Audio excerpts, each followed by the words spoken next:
You ever deal or see a shadow being walking around your home in the middle of the night? Do they cause you sleep paralysis and the faceless being come hovering over your body? This is the video for you.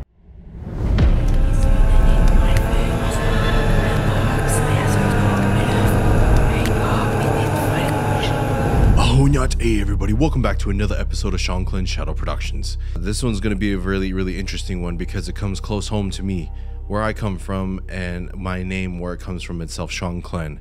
For those of you out there, this is a spiritual name I was given a couple years back. I earned as from learning the ancient arts from the spiritual beings of the shadow realm. So my name, Shanclen, comes out to be warrior of the shadows. So in my time and my trainings and meeting spiritual beings throughout my life, I've come to meet quite a few shadow beings in my time and heard their stories and where they come from, and different beings that are out there, the different types of shadow beings that kind of roam the land. So I know shadow beings have been a pretty, I guess you could say, a pretty relevant topic in today's time, especially when it comes to sleep paralysis beings, seeing shadows or dark beings in the corner of your room in the middle of the night while you're sleeping and you're frozen, and they come up to you and they do whatever to you pretty much. I myself have never really dealt with sleep paralysis in my life before.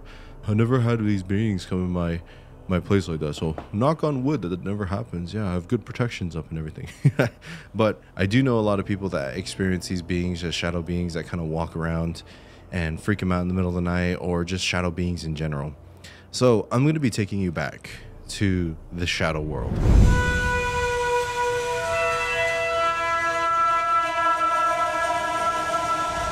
So in our creation stories, we have these different worlds where us Diné people, us human beings, where we come from.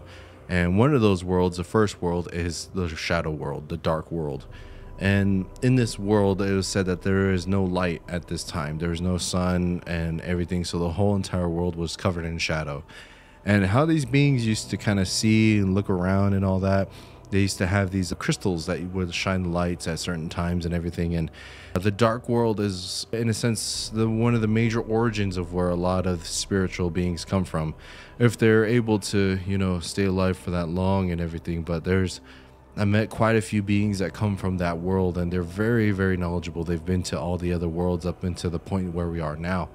So I would ask them, we would go to ceremony, we would speak with spirits and everything, and even teachings from my brother as well. We would talk about these things, and it was always something that I was kind of drawn to. I was always kind of scared of the dark. I was always scared of the shadows and everything. But as I started my trainings and everything, the darkness ended up becoming one of my biggest allies. The darkness itself, when the sun goes down and there's darkness all around you, is a being of itself. Darkness is a being of itself. It's not evil. It's not, all these different things. Sometimes when you're alone, and you're just sitting in your room in the middle of the night, you can talk with the darkness, talk with the element itself, and just, it'll console you. It'll be there for you if you're ever scared of the dark.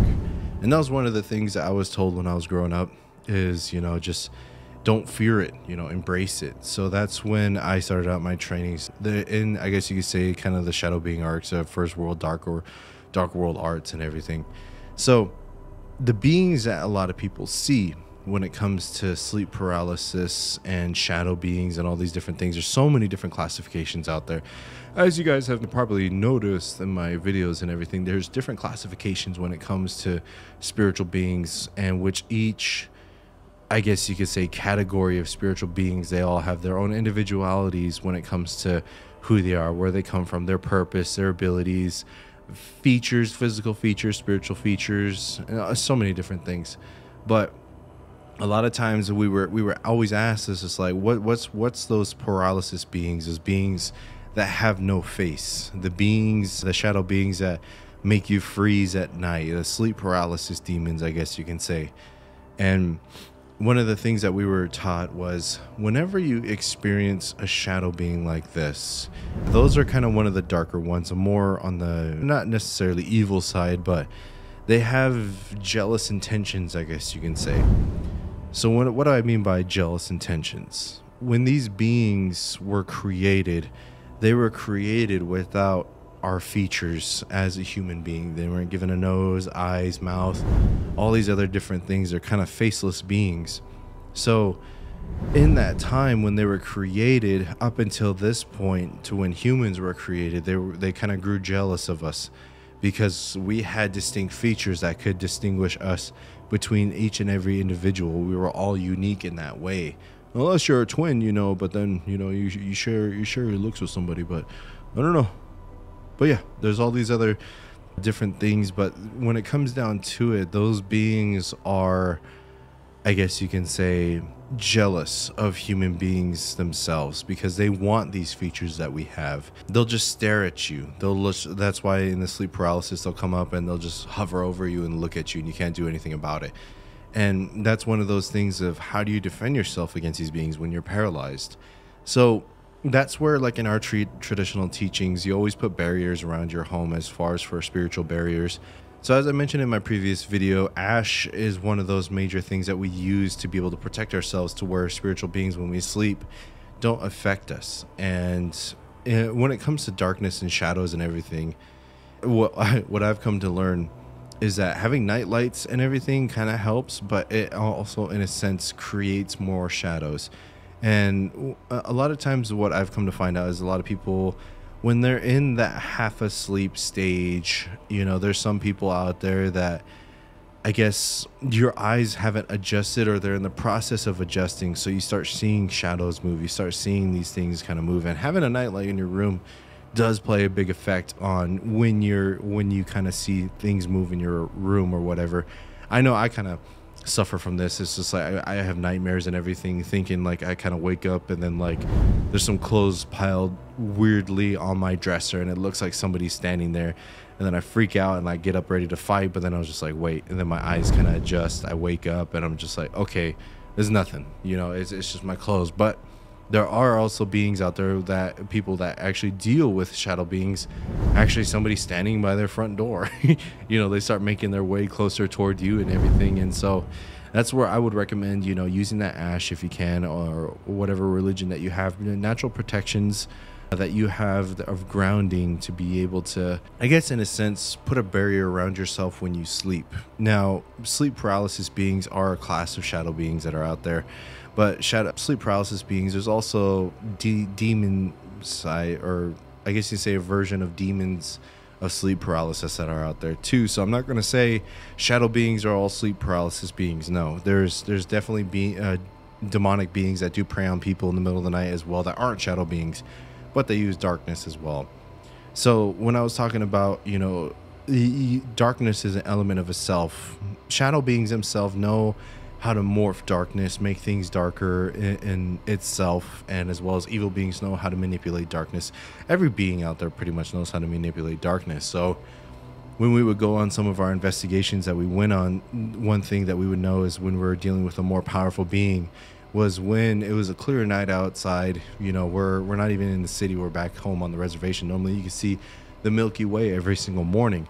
But when you deal with these darker beings, they can pull the darkness over to where you don't see the stars. And a lot of times whenever we go investigate outside or go do our stuff, we use the stars as navigation to be able to point us in a certain way. So we went to this one location, I would have to say it was the Canyon Diablo investigation, to where we were discombobulated so much so that I didn't know which way was north. I didn't know which way was south, east, west. It was one of those things where they use it as a tactic of warfare to disorient their enemies of where they're going and everything. So as far as for shadow beings themselves, there's good ones too. There's good ones that nurture the darkness, that look after the darkness. And that's just where they come from, their speciality from the first world. So they're generally more older beings that are out there.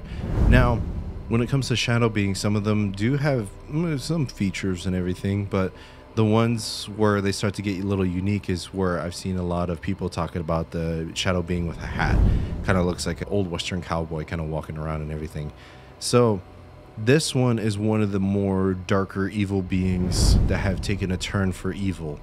And they kind of take their jealousy a little bit too far, to where they wear the hat to be able to more so be unique as far as for being just a normal shadow being. They wear clothing, some wear crystals to be able to help identify themselves. But the ones that are more evil, more darker, they will, in a sense, sometimes they can wait for you to pass away to, I guess you could say, take your features.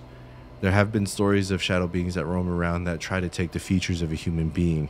It could be really gory to where they actually take your face, or it kind of really reminds me of Avatar, the animated series, of that one demon that steals faces if you show emotion. But it's kind of one of those things to where, out of jealousy, you know, some of them will go down that dark road. So that's why I always say, if you are dealing with a shadow being that is really dark and evil, light is going to be your biggest ally.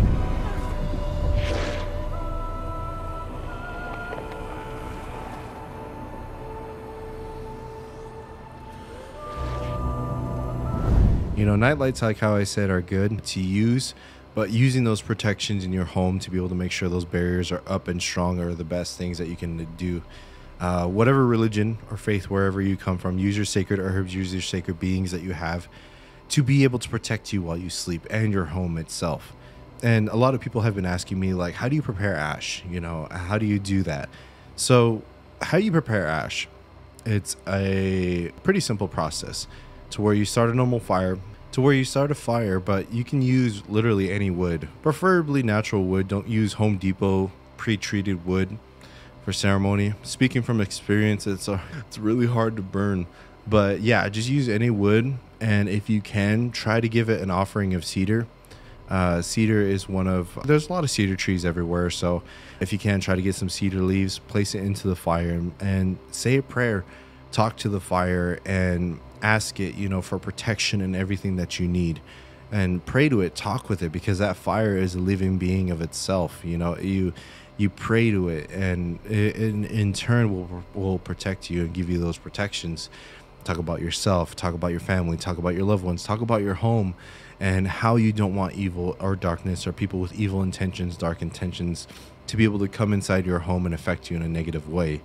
So once the fire kind of goes down, you know, just keep rotating it to where it comes into a nice white bundle of ash, and you got to let it cool down. It's going to be really hot, and you gather up that ash, you put it into a jar, glass jar preferably, or anything that won't burn or melt really, because it's going to be pretty warm.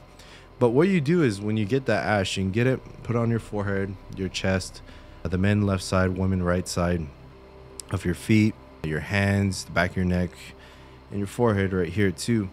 And those will be really good protections that can honestly never failed me before. You know, it's a really good medicine that you can use for protection against beings, because it comes from the first natural laws of fire itself. Light was the first thing that came into this world, darkness followed after. So that right there is, if you're dealing with a sleep paralysis being, you know, just be careful out there. Have those protections with you, whether it be holy water, you know, certain incense that you might use for protection of wherever you come from. You know, just don't use sage. Hey, watch my sage video if you haven't seen that yet. Sweetgrass is another one too that you can use and everything. But I have met a lot of good shadow beings in my time. They aren't to be necessarily feared. You know, they're just one of those things where I was talking about how to decipher between good and evil spirits. Use those teachings right there to be able to use your gut instinct of whether a being you're facing or talking to is good or evil. You know, just because it's a shadow being or it's scary or a shadow person walking around, you know, it doesn't mean it's bad. You know, there's some good ones that they tell good jokes, you know. So that's pretty much going to be my rundown of shadow beings. Is, you know, they come from the first world, and there's new ones that are born every day that come from the other worlds as well. But the original OG ones from the dark world, you know, are masters of darkness. They're masters of the shadow that can go into the 13 realms of the shadows. Each shadow has a different, I guess you can say, classification of how much you can actually go into it, and you can actually use darkness itself to speak with it. Darkness itself, like how I mentioned before, is an element that has seen and been through so much since the beginning of time. You speak with it, it'll teach you these things, these stories and everything. So all these beings that can go morph into each shadow, even your shadow itself. A lot of our teachings that we say is your spirit. Your shadow that's attached to you is your spirit that walks around, kind of like Peter Pan, but hopefully your shadow doesn't run off on you itself. So yeah, there's a lot of teachings when it comes to the shadow arts and everything, but I'm not allowed to discuss that too much as far as for the applications we used it for. But you know, just don't be scared of it. You know, tell your children, you know, it may be scared of the dark, you know, but just it's an element. It's there to hold you. It's there to be there with you when lightness goes away, when the sun goes down, you know, and that element comes up. You know, it's going to be there to protect you and look after you. So be able to use that in your way, your teachings for your little ones and for yourself out there as well. And so kind of a quick update, kind of conclusions that's going to be happening for the channel.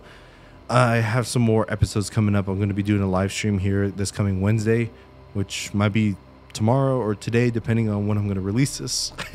Might be today. So who knows? But Wednesday for sure this week, I'm going to be doing a live stream with y'all. So stay tuned for that. If you haven't, go check out my Instagram at official Shanclen SSP. And yeah, I have Facebook too, TikTok, but I don't really post too much on Facebook and TikTok. And yeah, thank you guys so much for enjoying all my videos and all my teachings and lessons that I have. I'll be going more in depth in all this stuff, but I'm getting you guys ready. I'm getting you guys mentally prepared. I'm planting the seeds in your mind for the plants to grow a spiritual knowledge. So be patient. More stuff is coming. More spiritual tales of spiritual beings are on the way, as well as my adventures on my production journey. Yeah. So you guys take care. You guys be safe out there. Like I said, don't fear the dark. Embrace it. Be like Bane from Batman. Some of us are born into darkness, molded by it. So thank you guys so much for watching. I hope you guys have a great evening, morning, afternoon, wherever you are. Thank you guys so much for watching this video. You guys have a good day, morning, evening, after. I'll go now.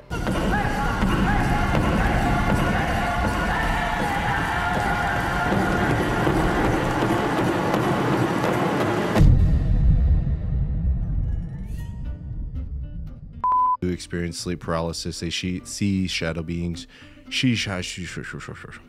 Oh, why aren't you picking up on the audio? Test 1 2 3. Another bitch. White, I am rolling. White, I'm rolling. So, I got a new tattoo. I don't know if you guys can see it. It's pretty cool. I just touched it. I got that lotion. I got that lotion on me. Hey, shadow being, shadow being, shadow being, shadow being. So for those of you out there who don't know, I hit record and I sit here for about maybe 5 minutes. So glad I don't have film. This is all digital. That would just be wasted film. 3, 2, 1. Just kidding.